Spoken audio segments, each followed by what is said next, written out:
Hello everyone, welcome to Okul India के सबसे affordable learning platform में आप सभी लोगों का एक बार फिर से बहुत बहुत स्वागत है। और जैसा कि आपको पता है, हमने पिछले लेक्चर से अपनी क्लास 6 की हिस्ट्री की NCERT that is our past one को शुरू किया है। और पिछले पार्ट में हम लोगों ने जो पहला चैप्टर है that is what, where, how and when, इसको स्टार्ट किया था और एक पार्ट तक हम लोग इसको कवर कर लिया है। अब हम इस चैप्टर को आगे आज कंटिन्यू करेंगे सेकेंड पार्ट में, और मोस्ट प्रोबेबली आज हमारा ये चैप्टर कंप्लीट भी हो जाएगा। और जैसे ही हमारा चैप्टर कंप्लीट होगा उसके लास्ट में हम लोग कुछ यूपीएससी लेवल के मेंस के क्वेश्चन और प्रीलिम्स के क्वेश्चन भी इस चैप्टर में से देखेंगे। तो चलिए शुरू करते हैं।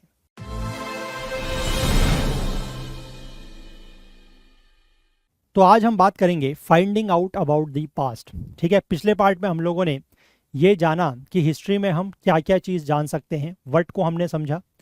फिर हमने ये देखा कि लोग जो हैं वो कहाँ कहाँ पर रहते थे, वेयर हमने समझा। ठीक है, अब हम लोग यहाँ पर बात करेंगे हाउ, कि हम अपनी हिस्ट्री के बारे में कैसे जान सकते हैं। ठीक है, तो देखिए, हिस्ट्री के बारे में जानना या पास्ट के बारे में जानने का एक तरीका तो ये है कि हम बुक्स ढूंढें, है ना, जो बहुत पुरानी बुक्स हैं उनको ढूंढें जिनमें पुराने समय के बारे में लिखा गया है, उनको ढूंढें, उनको पढ़ें। एक तरीका तो ये हो सकता है कि जो बुक्स बहुत पहले लिखी गई हैं उनको हम ढूंढ के पढ़ें। ठीक है, और इस तरीके की जो बुक्स हैं उनको कहा जाता है मैन्यूस्क्रिप्ट्स। मैन्यूस्क्रिप्ट्स इसलिए कहा जाता है क्योंकि ये बुक्स जो हैं वो हाथ से लिखी गई हैं, हैंड रिटन है। और मैन्यूस्क्रिप्ट्स को मतलब हैंड रिटन बुक्स को मैन्यूस्क्रिप्ट्स क्यों कहा जाता है? क्योंकि लैटिन जो भाषा है उसमें मेन्यू का मतलब होता है हैंड। ठीक है, तो इसलिए इनको कहा जाता है मैन्यूस्क्रिप्ट्स। अभी जो मैन्यूस्क्रिप्ट्स हैं ये जनरली जो हमारे सॉफ्ट सब्सटेंसेस हैं, ठीक है, या जो सॉफ्ट सरफेस है, जैसे कि पाम लीफ है ना, जो पाम का पेड़ होता है उसके जो पत्ते होते हैं उस पर लिखे जाती हैं।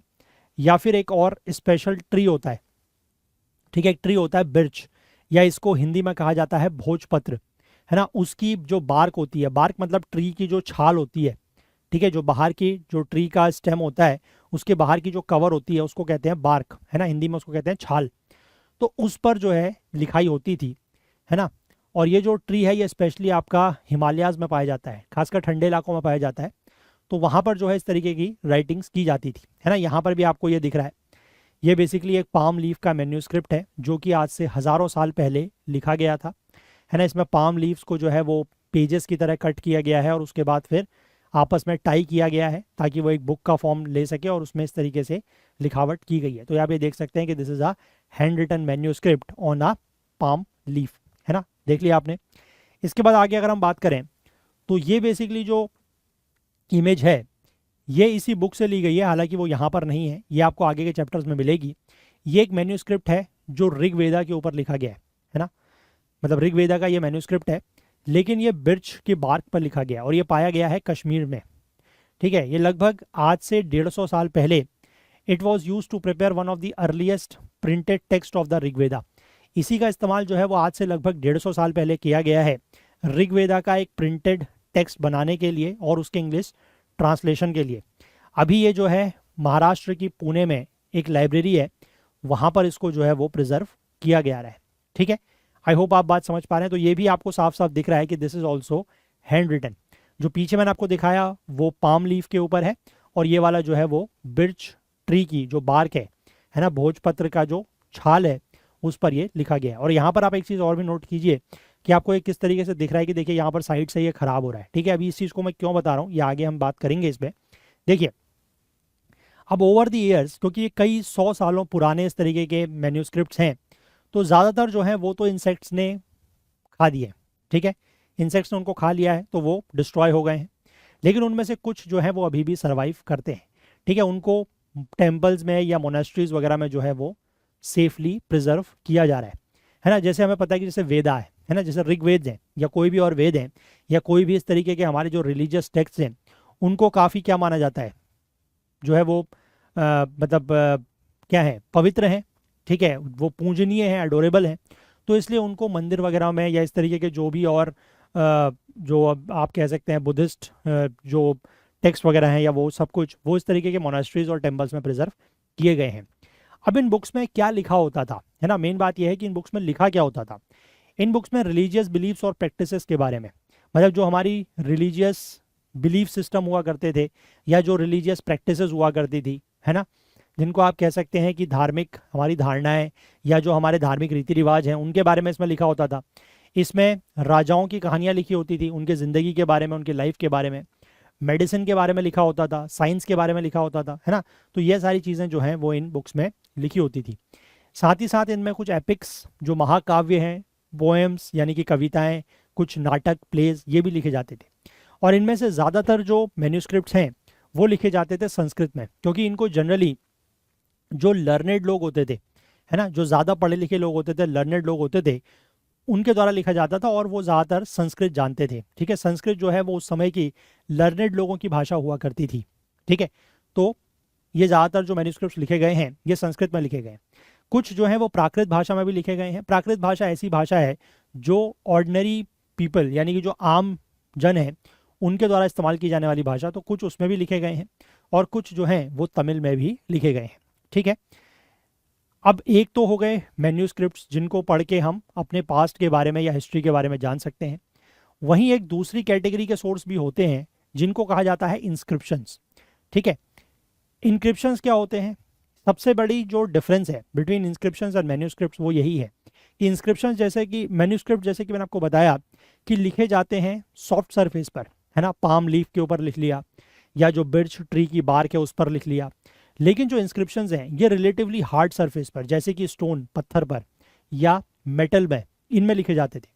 ठीक है, और इनमें ज़्यादातर क्या होता था कि जैसे जो किंग्स वगैरह हैं, जो राजा वगैरह हुआ करते थे, वो अपने ऑर्डर्स, अपने आदेश जो हैं वो इंस्क्राइब करवाते थे। मतलब इन इंस्क्रिप्शंस में राजा के जो ऑर्डर्स हैं, जो आदेश हैं वो लिखे जाते थे ताकि लोग जो हैं वो उनको देख सकें, पढ़ सकें और उनको ओबे भी कर सकें, उन आदेशों का पालन लोग कर सकें। इसलिए जो है इंस्क्रिप्शंस में जनरली ये चीज़ें देखने को मिलती थी। इसके साथ ही साथ इसमें कुछ और तरीके की चीज़ें भी होती थी जो इंस्क्रिप्शंस में देखने को मिलती थी, जैसे कि man and women including Kings and queen's जो है वो अपने बारे में, मतलब जो भी उन्होंने किया वो उस चीज़ को रिकॉर्ड कर लेते थे, क्योंकि रिकॉर्ड करने के लिए उस समय कोई कॉपी पेन किताब तो होती नहीं थी, है ना। आज के समय में तो हमारे पास लैपटॉप है, मोबाइल है, ये सब चीज़ें हैं। उस समय क्या था? कुछ भी नहीं। तो आपने अगर कोई चीज़ को लिख के रखना है या किसी चीज़ को संभाल के रखना है, किसी का रिकॉर्ड रखना है, तो यही तरीके होते थे, है ना। अब लंबे समय तक अगर आपको उस चीज़ को रखना है तो फिर ये बेटर है कि आप मैन्यूस्क्रिप्ट्स की बजाय इंस्क्रिप्शंस लिखें, क्योंकि वो हार्ड सरफेस पर बने हैं तो वो ज़्यादा लंबे समय तक प्रिजर्व रहेंगे, है ना। अब जैसे किंग्स जो हैं वो अपने विक्ट्रीज का रिकॉर्ड्स, मतलब जो भी उन्होंने राजाओं ने लड़ाइयाँ लड़ी, बैटल्स लड़ी, उसमें वो जहाँ जहाँ पर जीते तो उनको वो एज अ रिकॉर्ड रखने के लिए इंस्क्रिप्शंस में लिखवाते थे। क्योंकि उससे क्या होगा कि आज से जैसे अब आज जैसे आप हिस्ट्री पढ़ते हैं तो हमें कई सारे जो हमारे एंशियंट किंगडम्स हुआ करते थे उनके राजाओं के बारे में भी पता है कि इस राजा ने जो है वो यहाँ पर वॉर लड़ी, है ना, वो यहाँ पर युद्ध जीता। तो आज से हज़ारों साल पहले लड़ी गई वॉर्स के बारे में भी हमें कैसे पता है ना। वो तभी पता है जब वो इस चीज़ तरीके की इतने हार्ड सरफेस वाली चीज़ों पर लिखे गए हैं, है ना, तभी हम उनके बारे में जान पा रहे हैं। तो राजा इसीलिए क्या करते थे कि अपनी जो बैटल्स में विक्ट्रीज होती थी उनका रिकॉर्ड रखने के लिए भी इस तरीके के इंस्क्रिप्शंस करवाते थे। ठीक है, अब यहाँ पर आपको एक इंस्क्रिप्शन जो है वो दिखाई दे रहा है। ये लगभग आज से 2250 ईयर्स यानी कि 2250 साल पुराना ये इंस्क्रिप्शन है जो पाया गया है कांधार में। कांधार बेसिकली आज का जो प्रेजेंट अफगानिस्तान है वहाँ पर है। और ये एक बहुत ही फेमस रूलर हुआ करते थे, मतलब जिनका नाम था अशोका। इनके बारे में हम लोग आगे बात करेंगे। ठीक है, मौर्य डायनेस्टी के बारे में आपने सुना होगा तो वहाँ पर हम इनके बारे में बात करेंगे। चंद्रगुप्त मौर्य और वो सब वहीं से आते हैं, अशोका भी। तो इनका ये इंस्क्रिप्शन है। ठीक है, अब कोई भी चीज़ लिखने के लिए देखिए यहाँ पर एक इंपॉर्टेंट बात लिखी है कि कोई भी चीज़ लिखने के लिए हमें चाहिए होती है स्क्रिप्ट। स्क्रिप्ट का मतलब होता है उसकी लिपि। ठीक है, जैसे हिंदी की अपनी लिपि है, इंग्लिश की अपनी लिपि है, बाकी जितनी भी लैंग्वेजेस हैं उन सब की अपनी स्क्रिप्ट है, लिपि है ना। स्क्रिप्ट में क्या होता है? लेटर्स होते हैं और साइंस होते हैं। और जब हम किसी चीज़ को पढ़ते हैं, जो चीज़ लिखी है, अगर जब हम उसको पढ़ते हैं या बोलते हैं तो उसके लिए हमें जो चीज़ चाहिए होती है दैट इज़ लैंग्वेज। ठीक है, जैसे हिंदी अगर हम कहें तो हिंदी इज़ अ लैंग्वेज। जो उसकी देवनागरी है वो क्या है? वो उसकी लिपि है। ठीक है, वो उसकी स्क्रिप्ट है। ठीक है, जैसे इंग्लिश हम कहें तो इंग्लिश इज़ अ लैंग्वेज, है ना। हम जो पढ़ते हैं दैट इज़ इंग्लिश, जो हम उसको लिखते हैं, जिस तरीके से इंग्लिश में अल्फ़ाबेट्स को लिखा जाता है वो उसकी स्क्रिप्ट है, दैट इज़ रोमन स्क्रिप्ट, है ना। तो वही चीज़ है। अब कोई किसी भी इंस्क्रिप्शन, जो इंस्क्रिप्शन यहाँ पर लिखा गया है, इसमें हमें दो डिफरेंट स्क्रिप्ट्स और लैंग्वेजेस देखने को मिल रही हैं। आप अगर इसको ध्यान से देखेंगे तो ये ऊपर की आपको लिखावट अलग तरीके की दिख रही है, ये नीचे की लिखावट आपको अलग तरीके की दिख रही है, ठीक है ना। ये ऊपर वाली जो है ये ग्रीक लैंग्वेज है और नीचे वाली जो है दैट इज अरामाइक लैंग्वेज, ठीक है। ये इस एरिया में बेसिकली उस समय इस्तेमाल की जाती थी, जो ये कंधार का अफगानिस्तान का रीजन है वहाँ पर। क्योंकि अब उस समय तो ऑब्वियस सी बात है कि अफगानिस्तान, पाकिस्तान, इंडिया ये सब अलग कब हुए हैं, ये तो मतलब बहुत बात की बात है ना। हम तो बात कर रहे हैं अशोका के टाइम की, है ना, एंशंट इंडिया में। तो उस समय तो सब कुछ एक ही था, इंडियन सब कॉन्टिनेंट, हमने पहले ही बात करी, है ना। तो इसलिए वहाँ पर ये चीज़ें पाई गई हैं। अब यहाँ पर एक सवाल वही है जिसके बारे में हालांकि मैं आपको एक हिंट पहले भी दे चुका हूँ, और वो ये है कि can you think of the advantages of writing on a hard surface, कि अगर कोई चीज़ हार्ड सरफेस पे लिखी जा रही है तो उसके क्या एडवांटेज हो सकते हैं, ये आपको बताना है। मतलब obviously with comparing to the writings on the soft surface, और हार्ड सरफेस में लिखने की क्या क्या दिक्कतें हो सकती हैं, क्या क्या डिफिकल्टीज हो सकती हैं, ये भी आप मुझे बताइएगा, ठीक है। क्लियर है बात? चलिए, अब इसके बाद हमने मैन्यूस्क्रिप्ट्स और इंस्क्रिप्शंस के बारे में तो जान लिया। अब इसके बाद कई और सारी ऐसी चीज़ें हैं जो पास्ट में बनी हैं और जिनका इस्तेमाल हुआ करता था, ठीक है। इन्हीं सारे चीज़ों की जो स्टडी है उसको कहा जाता है, मतलब जो इनकी स्टडी करता है उसको कहते हैं आर्कियोलॉजिस्ट, ठीक है, आर्कियोलॉजिस्ट। अब आर्कियोलॉजिस्ट जो है वो क्या करते हैं, जो बिल्डिंग्स पुराने समय की होंगी, स्टोन्स ब्रिक से बनी हुई जो बिल्डिंग होंगी, अब वो आज तो बिल्डिंग एज इट इज होंगी नहीं, उन बिल्डिंगों के क्या होंगे, रिमेन्स होंगे, रूइंस होंगी, खंडर होंगे, तो उनको वो पढ़ते हैं, ठीक है। जो पुराने समय की पेंटिंग्स हैं, जो स्कल्पचर वगैरह हैं, उनके जो रिमेन्स रह गए हैं आज, है ना, जो अवशेष बच गए हैं, उनके बारे में जो पढ़ते हैं उनको कहते हैं आर्कियोलॉजिस्ट, ठीक है। आर्कियोलॉजिस्ट क्या करते हैं, एक्सप्लोर करते हैं, एक्सकवेट करते हैं। अब हर चीज़ तो ज़रूरी नहीं है कि जो आज से, जैसे इंडस वैली की अगर हम बात करें तो आज से 4000 4,500 साल पहले, है ना, 2500 BC में अगर हम बात करें तो उस समय की सारी चीज़ें अभी तक सरफेस पर होंगी, ये तो ज़रूरी नहीं है ना। कुछ चीज़ें ज़मीन के अंदर दब गई होंगी तो उनकी खुदाई की जाती है, एक्सकवेशन किया जाता है, तो वहाँ से फिर हमें कुछ टूल्स मिलते हैं, वेपन्स मिलते हैं, किस तरीके के उस समय टूल्स यूज़ होते थे, हथियार यूज़ होते थे, पॉट्स का यूज़ होता था, पेन्स, ऑर्नामेंट्स, कॉइन्स, ये सब चीज़ें हमें उस समय की मिलती है। जैसे यहाँ पर भी हमें एक इमेज दिख रही है, ये एक पॉट है, ठीक है, ये उस समय का पॉट है। आप कह सकते हैं 4,500 साल पहले, 4,700 साल पहले, मतलब आप ये मान सकते हैं कि इंडस वैली सिविलाइजेशन में इस तरीके का पॉट यूज़ होता होगा। यहाँ पर आपको सिल्वर कॉइन्स दिखाई दे रहे हैं, ठीक है। इस तरीके के कॉइन्स जो है वो आज से 2,500 साल पहले यूज़ होते थे, है ना। अब यहाँ पर एक सवाल फिर से आपके लिए है कि in what ways is the coin different from the ones we use today, कि यहाँ पर जो आपको कॉइन्स दिख रहे हैं और आज जिस तरीके के कॉइन्स हम लोग इस्तेमाल करते हैं उनमें क्या एक बेसिक डिफरेंस आपको लगता है, ठीक है। तो ये आप मुझे कमेंट्स में बताइएगा, ठीक है। एक बेसिक डिफरेंस मैं आपको ये बताता हूँ कि आज के जो कॉइन्स हैं, जैसे यहाँ पर लिखा गया है कि ये सिल्वर कॉइन है। अब आज की डेट में आपको सिल्वर के कॉइन्स नहीं मिलते क्योंकि सिल्वर आज की डेट में एक बहुत प्रीशियस मेटल हो चुका है ना, बहुत मूल्यवान धातु हो गई है। मेटल इतना सस्ता तो रहा नहीं सिल्वर, है ना, तो इसलिए आजकल और मेटल्स के कॉइन्स बनाए जाते हैं। एक और बेसिक डिफरेंस मैं आपको ये बता सकता हूँ कि आज के डेट के जो कॉइन्स हैं वो काफ़ी ज़्यादा सिमेट्रिक फॉर्म के होते हैं, है ना। जैसे आपने जनरली जो आपने देखे होंगे वो गोल देखे होंगे सर्कल में, है ना, लेकिन यहाँ पर ही आपको कुछ अलग से एक डिफॉर्म टाइप का शेप दिख रहा है, तो ये डिफरेंस है। कुछ और डिफरेंस अगर आपको लगते हों तो ये आप मुझे कमेंट सेक्शन में ज़रूर बताइएगा, ठीक है। अब इसके बाद आगे ये लिखते हैं कि कुछ ऑब्जेक्ट्स जो हैं वो स्टोन के बने हो सकते हैं, कुछ जो हैं वो बोन्स के बने हो सकते हैं, बेक्ड क्ले यानी कि जो मिट्टी होती है उसको गर्म करके उसको क्या कह सकते हैं, तपा के बने हो सकते हैं, मेटल्स के बने हो सकते हैं, ठीक है। अब ऐसे ऑब्जेक्ट्स जो कि हार्ड और इम्पेरिशेबल सब्सटेंसेस से बने हों वो लंबे समय तक चलेंगे। ऑब्वियस सी बात है कि जो चीज़ें ऐसी मटेरियल्स की बनी होंगी जो मटेरियल जल्दी ख़राब हो जाएगा तो उसके मटेरियल, मतलब वो चीज़ें तो हमें आज मिलेंगी नहीं, है ना। 4,000 5,000 साल पुरानी चीज़ें वो कहाँ मिलेंगी, हमें वही चीज़ें मिलेंगी जो हार्ड और इम्पेरिशेबल सब्सटेंसेस से बनी होंगी। अब इसके बाद आर्कियोलॉजिस्ट जो हैं वो बोन्स भी ढूंढते थे, क्यों, और खासकर एनिमल्स, बर्ड्स और फिशेस की बोन्स वो इसलिए ढूंढते थे ताकि उनको ये पता लग सके कि आदमी जो है वो उस समय क्या खाया करते थे, है ना। जैसे मान लीजिए किसी भी एनिमल की उनको अगर बोन्स मिली तो ये पता लगता था, जैसे मान लीजिए गोट वगैरह की अगर बोन्स मिली तो लोगों को पता लगेगा कि अरे हाँ उस समय के जो लोग हैं वो गोट भी खाया करते थे, तो इसलिए जो है वो एनिमल्स, बर्ड्स और फिश की बोन्स को भी आर्कियोलॉजिस्ट ढूंढते हैं। अब यही लिखा गया है कि जो प्लांट रिमेन्स हैं वो बहुत रेयरली सर्वाइव कर पाए, क्योंकि ऑब्वियस ही बात है कि प्लांट के जो रिमेन्स हैं वो कैसे मिलेंगे, वो तो अभी तक सारे के सारे खराब हो चुके होंगे, है ना। जैसे कि अगर किसी ग्रेन की जो सीड्स हैं, है ना, और pieces of woods have been burned, तो they survive in a charred form. अगर ये कुछ ऐसी मतलब मान लीजिए किसी फसल की, किसी ग्रेन की कोई बीज वगैरह है, सीड्स हैं, या कोई लकड़ी का टुकड़ा है ना, अगर वो जल गए हों उस समय तो वो चेयर्ड फॉर्म में यानी कि जले हुए फॉर्म में ही अभी तक हमें मिलते हैं। बट प्लांट के रिमेन्स जो हैं वो बहुत रेयरली मिले हैं, बल्कि जो ऐसी सब्सटेंसेस के बनी हुई चीज़ें हैं, जो हार्ड सब्सटेंसेस के इम्पेरिशेबल चीज़ों से बनी हुई सब्सटेंसेस से बने हुए ऑब्जेक्ट्स हैं, वो हमें ज़्यादा मिलते हैं। ठीक है, फिर से आप लोगों के लिए एक सवाल कि do you think cloth is found frequently by archaeologists, कि क्या आपको लगता है कि कपड़ा, क्लोथ जो है वो आर्कियोलॉजिस्ट के द्वारा फ्रीक्वेंटली उन्हें मिलता था? तो इसका जवाब आप लोग मुझे कमेंट्स में दीजिएगा, क्योंकि ये सारे सवाल जो यहाँ पर पूछे गए हैं ना, हालांकि क्लास 6 की बुक है, बहुत बेसिक बुक है, बट फिर भी अगर ये सारे सवालों के जवाब आप लोग सोचेंगे, जवाब दे पाएंगे, तो इससे आपकी जो थिंकिंग है, जो आपके सोचने की एक कैपेसिटी है, वो थोड़ा सा डेवलप होगी, है ना। तो इसलिए इनके जवाब आप लोग मुझे ज़रूर दीजिएगा।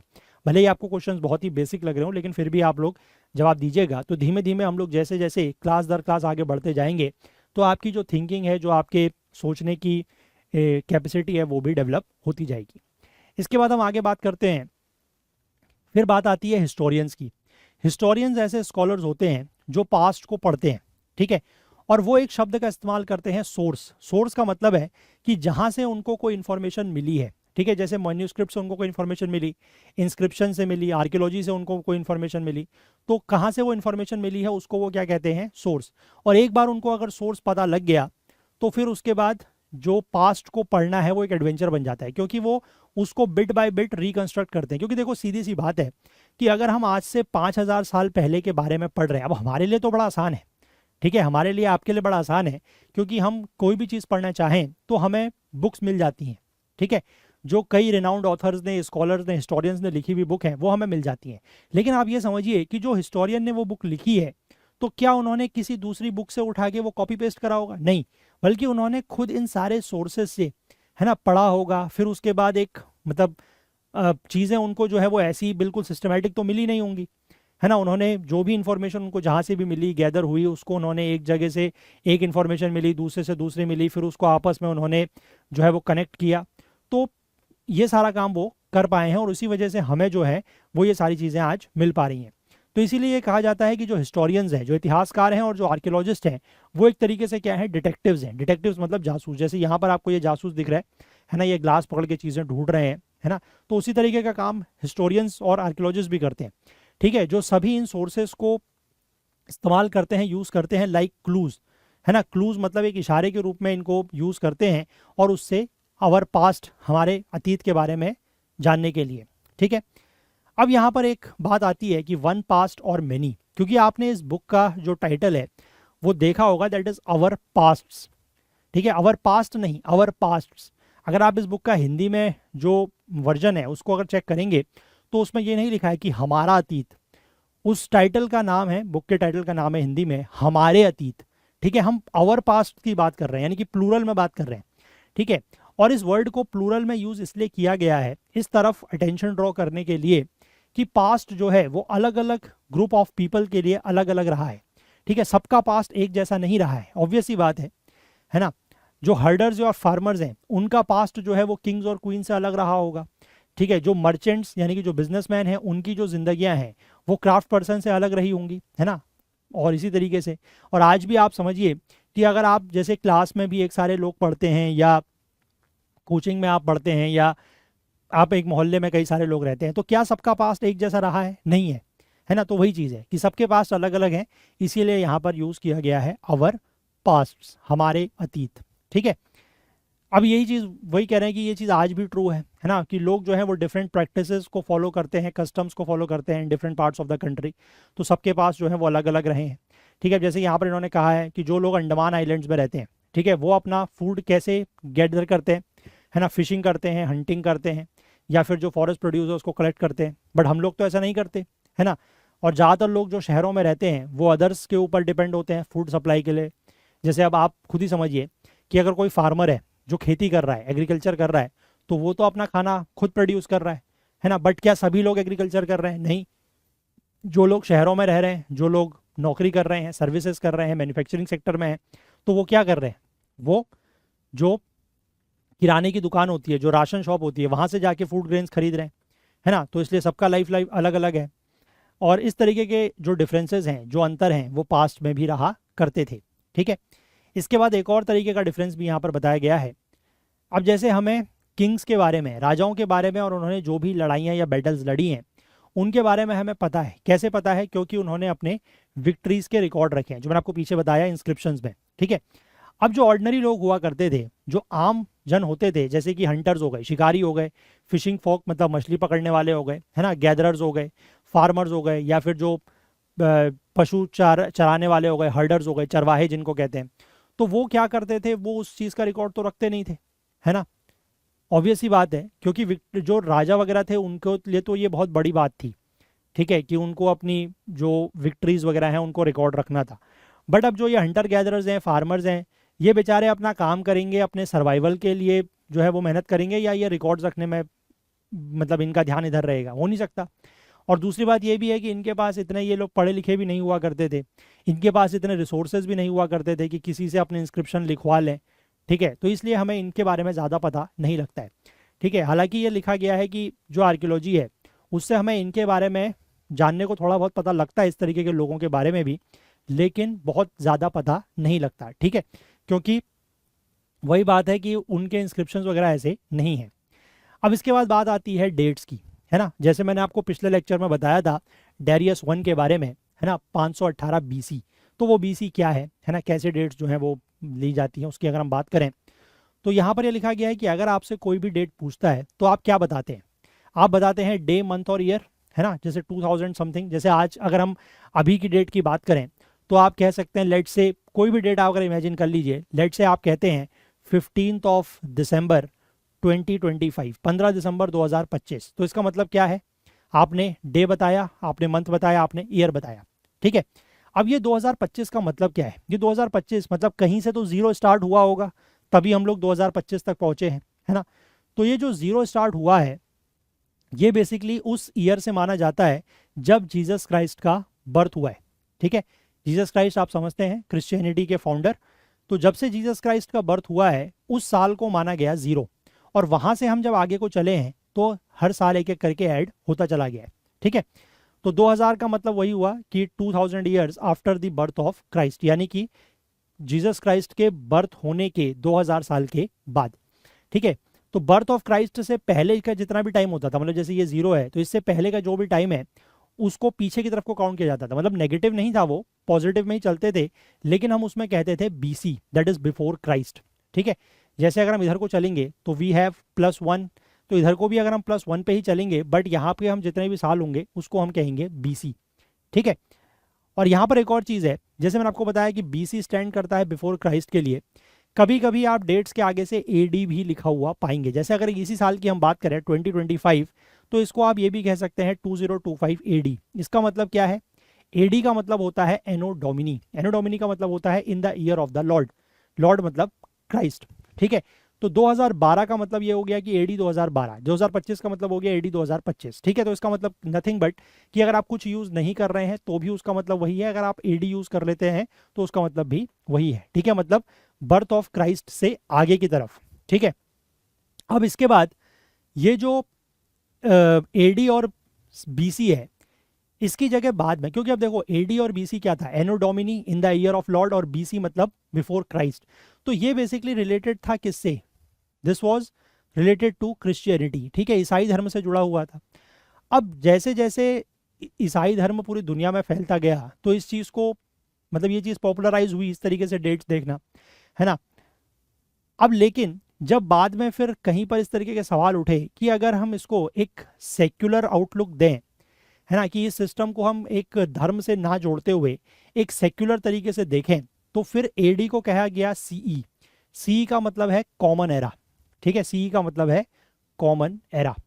और वहीं अगर हम बात करें बीसी की जगह लिखा गया BCE, that is before common era. ठीक है, तो ये बेसिकली कुछ नहीं है, ये जस्ट ये एडी और बीसी को चेंज करके एरा, कॉमन एरा और बिफोर कॉमन एरा कर दिया गया। और ये इसीलिए किया गया ताकि जो इसको क्रिश्चियनिटी से रिलेट किया जाता है वो थोड़ा सा एक सेक्युलर, हमें इसको ये लगे कि सेक्युलर है। ठीक है, और ज़्यादातर देशों में मतलब क्रिश्चियनिटी जो है वो पूरी दुनिया में फैली, है ना, तो वहाँ पर इन टर्म्स का यूज़ किया जाने लगा।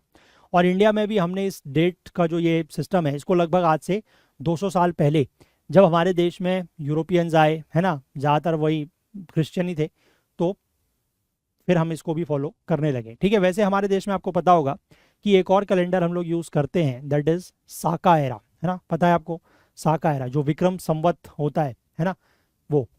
ठीक है, और कभी कभी एक और आप टर्म लिखा हुआ पाएंगे, दैट इज़ बीपी। बीपी का मतलब है बिफोर प्रेजेंट, यानी कि आज से कितना साल पहले, दैट इज़ बिफोर प्रेजेंट। ठीक है, अब इसके बाद यहाँ पर क्या लिखा हुआ है कि we have seen that inscriptions are inscribed on hard surfaces. हमने ये बात तो देखी, है ना, और इसमें से ज़्यादातर जो इंस्क्रिप्शंस हैं वो आज से कई 100 साल पहले जो है वो बनाए गए। ठीक है, इंस्क्रिप्शंस में स्क्रिप्ट भी होती है, लैंग्वेज भी होती है ना, जैसे इंग्लिश के लिए स्क्रिप्ट क्या है, रोमन स्क्रिप्ट है, लैंग्वेज में इंग्लिश हो गई।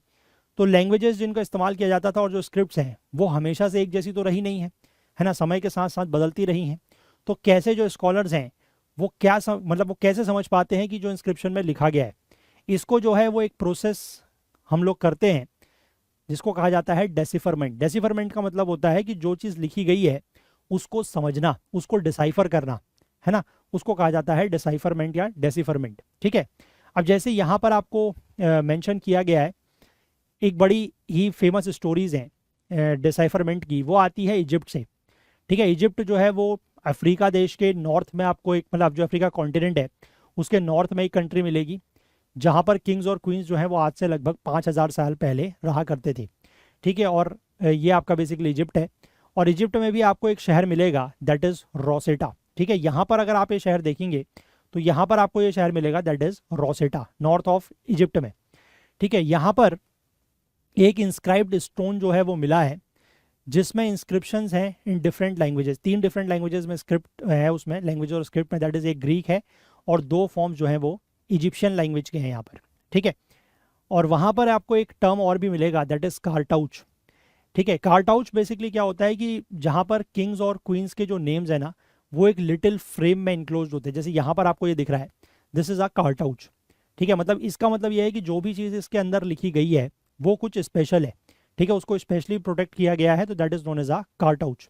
तो वहाँ पर जो है वो names of kings and queens generally उसमें लिखे जाते थे। अब वो कैसे पता लगाते थे कि इनमें क्या लिखा गया है ना, तो वो ग्रीक और इजिप्शियन साइंस को साइड बाय साइड रखते थे और फिर उसके बाद इजिप्शियन लेटर्स का क्या साउंड था उसके हिसाब से वो देखते थे। जैसे यहाँ पर अगर हम देखें तो आपको लायन दिख रहा है, उसके नीचे एल लिखा हुआ है ना, बर्ड दिख रही है उसके नीचे ए लिखा हुआ है, तो उससे ये समझ में आता है कि मतलब एल जो ये लायन सिंबल है ना, वो एल साउंड करता होगा या बर्ड जो है वो ए साउंड करती होगी, मतलब कुछ उनका ऐसा तरीका होगा।